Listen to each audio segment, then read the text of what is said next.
My son handed my credit card to his mother-in-law. I made one call that ended their plans. I am 72 years old, and I want you to know something before I tell you what happened in my own kitchen on a Tuesday afternoon in March. I did not raise a fool, but apparently I raised a man who thought his mother was one. If you've ever had someone smile at your face while their hand is already in your pocket, you understand exactly how this story starts. And if you're new here, stay until the end because the ending is the part everybody in my family still talks about at holidays, usually in a very quiet voice, usually while looking at their plates instead of at me.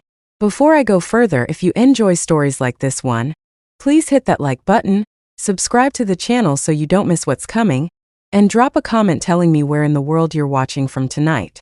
I read every single one, and honestly, some evenings your comments are the only company I have, so don't be shy.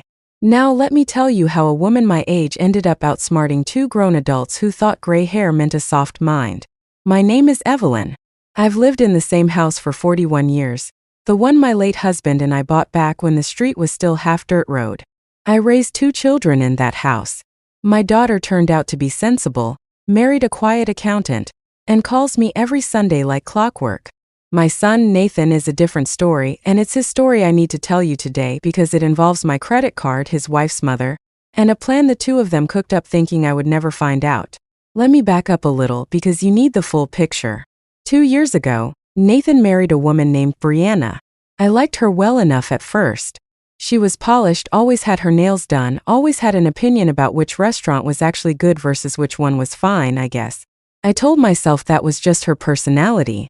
What I didn't clock fast enough was that Brianna's mother, a woman named Sharon, had a personality too, and that personality was expensive. Sharon was the kind of woman who complimented your house and then, in the same breath, mentioned how much nicer it would look with new countertops. She complimented my car and then asked very casually whether I'd ever considered leasing something newer at my age for safety. She had a talent for making you feel like everything you owned was slightly embarrassing, and that she, of course, would never dream of judging you for it. I am not a wealthy woman, but I am a careful one. My husband left me a paid-off house, a modest pension, and a habit of checking my bank statement every single week, a habit that would end up mattering more than anyone in my family ever expected. Started small, the way these things always do. Nathan would call me for just a little help, car repairs, a plumbing issue, once even a temporary loan for rent that somehow never got temporary about it. I helped because that's what mothers do within reason. I set boundaries. I said no more times than he liked. But nothing prepared me for what happened with my credit card. Here's the part that still makes my jaw tighten when I think about it. I have a credit card that I keep specifically for emergencies, medical bills, house repairs, that sort of thing. It has a reasonably high limit, and I've had it for over a decade, so the bank trusts me with it.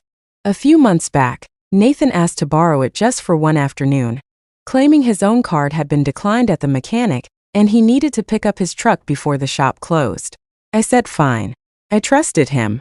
I handed him the physical card, told him to bring it straight back, and went about my evening expecting nothing more than a routine errand. He did not bring it straight back. 3 days went by.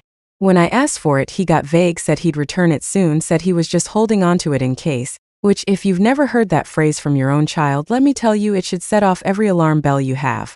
On the 4th day, I called the bank myself just to check the recent activity, because something in my gut told me to look. And there it was. A series of charges I hadn't made. A deposit on an event venue. A payment to a catering company. A charge from a bridal boutique. Now understand something. Nathan was already married. There was no wedding coming up in my family that I knew of. So I sat there at my kitchen table, reading these charges over and over, trying to make sense of why my emergency credit card was apparently paying for what looked suspiciously like a wedding. I called my daughter first because she always knows things before I do. She went quiet on the phone in that particular way she does when she's deciding how much to tell me. Finally she said, "Mom, I didn't want to be the one to say this, but Sharon's youngest daughter is getting married in 6 weeks. Brianna's sister." I heard Sharon telling someone the family was pooling resources for it. Pooling resources.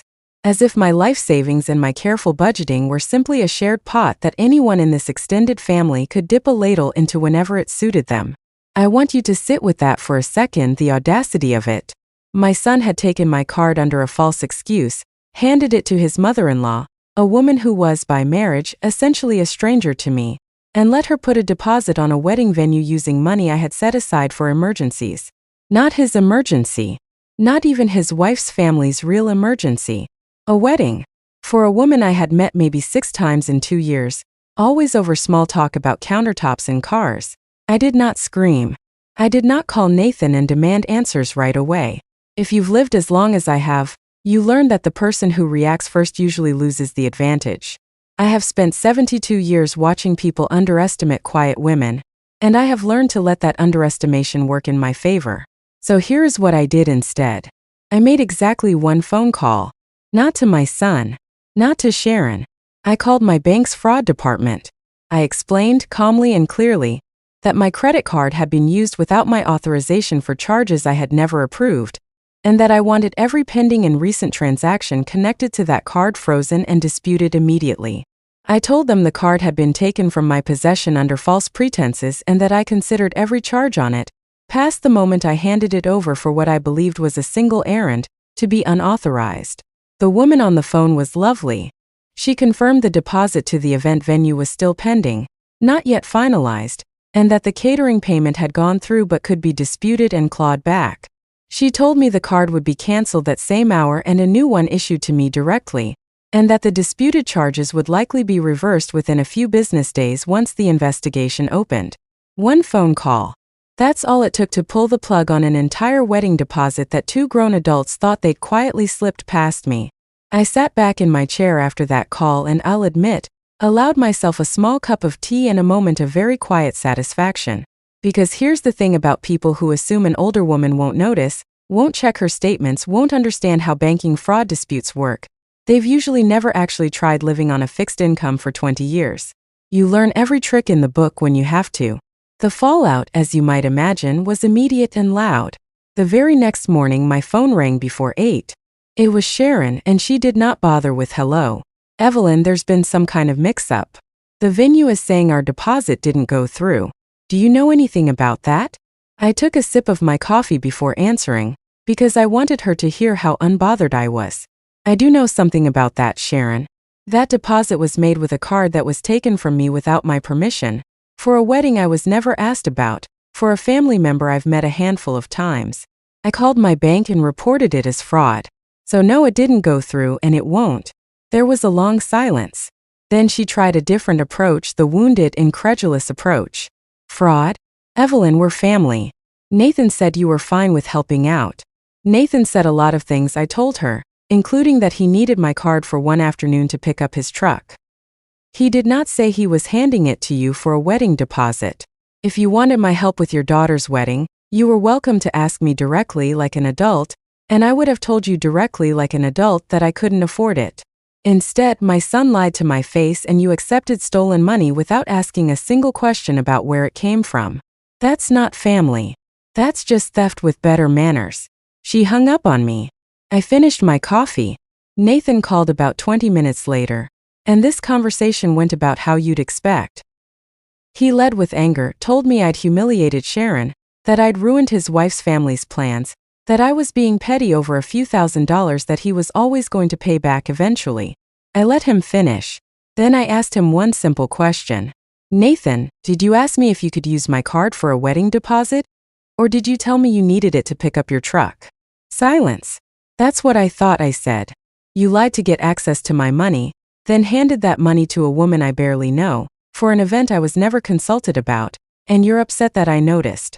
I didn't ruin anyone's plans, Nathan. You did, the moment you decided lying to your mother was an acceptable way to fund your in-laws' event. I simply stopped being the last one to find out about it. He tried to argue that I was overreacting, that families help each other, that I had the money anyway. And that, friends, is where I finally raised my voice just slightly, just enough to make sure he heard every word. I have the money because I have spent 40 years being careful with it, Nathan.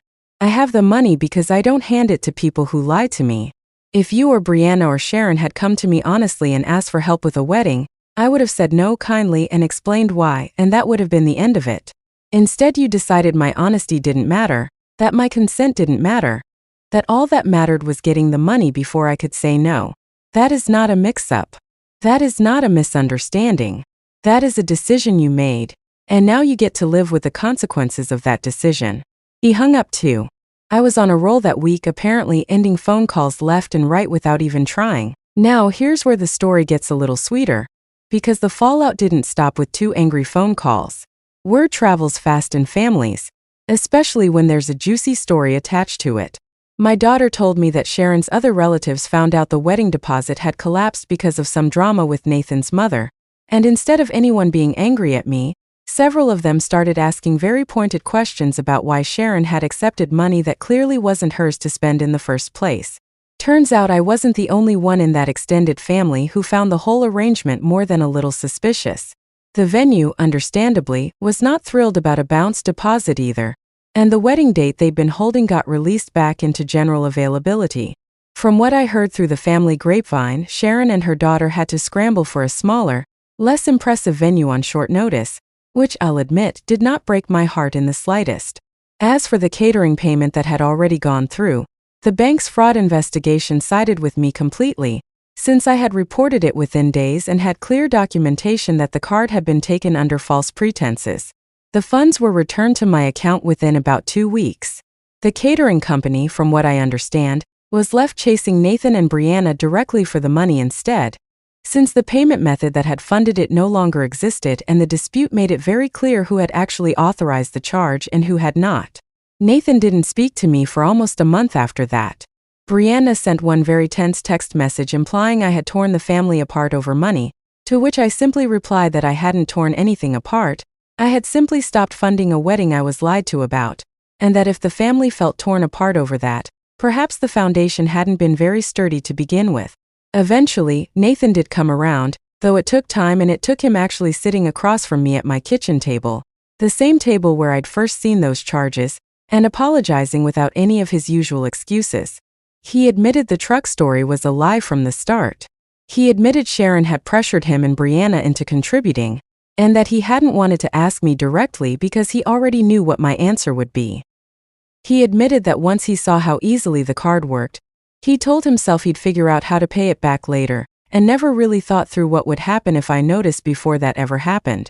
I told him I appreciated the honesty finally, but that trust, once you've handled it that carelessly, doesn't just snap back into place because you're sorry. I told him he was welcome to earn it back over time, the way anyone earns anything worth having, slowly, and through actions rather than apologies. As for Sharon, we have not spoken since that phone call, and I am, if I'm being completely honest with you, perfectly content with that arrangement. Some relationships aren't worth salvaging, and a woman who accepts stolen money without asking a single question about where it came from is not someone I feel any particular urge to keep in my life. Here's what I want you to take away from all this if you've stuck with me this long. People will assume, especially as you get older, that you're not paying close enough attention, that you won't check your statements, that you'll be too trusting or too embarrassed or too conflict-averse to actually do something about it when someone takes advantage of you. I want you to prove them wrong. Check your accounts. Ask questions. And when someone, even someone you love, even someone who shares your blood, decides to lie to you and use you, do not be afraid to make the one phone call that stops it cold. I didn't yell. I didn't threaten anyone. I didn't even confront them first. I simply picked up the phone, told the truth to the people whose job it was to protect my money, and let the consequences unfold exactly as they should have. Sometimes the quietest response is the loudest one anyone in the room ever hears. If this story meant something to you, please make sure you've liked this video and subscribed, because I have quite a few more stories like this one, and trust me, this family has given me plenty of material over the years. Tell me in the comments where you're watching from tonight, and if you've ever had to make a hard call, literally or otherwise, to protect what's yours from people who assumed you wouldn't notice. I want to hear about it. Until next time, take care of yourselves, and never underestimate what a determined old woman with a phone and a bank statement is capable of.